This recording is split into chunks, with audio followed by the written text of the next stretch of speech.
Thousands displaced, raped, and murdered.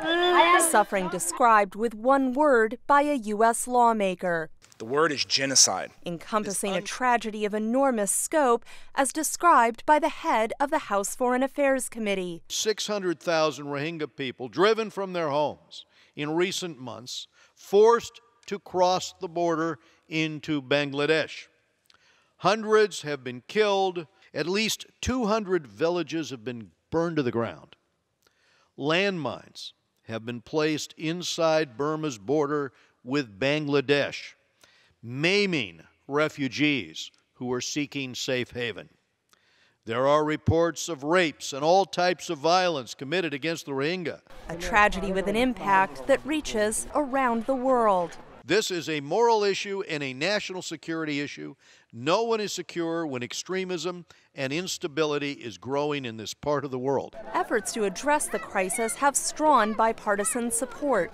But Trump administration policies hindered efforts to help the estimated 600,000 refugees, said the head House Foreign Affairs Democrat. This is more than 10 times the number of refugees the administration will allow into the United States this year. The same administration that ended America's participation in the UN effort to develop a global compact on migration. All this right in the middle of the world's most serious refugee crisis in history. So I say, shame on us, we should be doing more.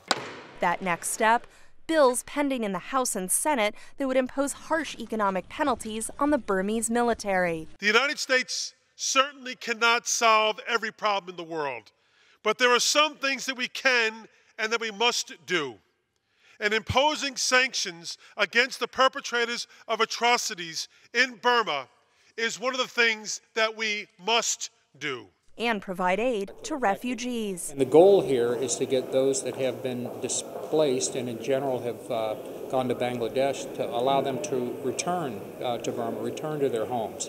Although a lot of those homes have been burned to the ground by the military. So there's an awful lot of economic development that's going to be necessary. And while Congress is aware that help is urgently required, there's so much need here, and this isn't something that you can afford to wait a long period of time for. With just a handful of working days left in 2017 and leadership occupied with working out a deal to fund the government, lawmakers likely won't vote on that bill until next year. Katherine Gypson, VOA News, Capitol Hill.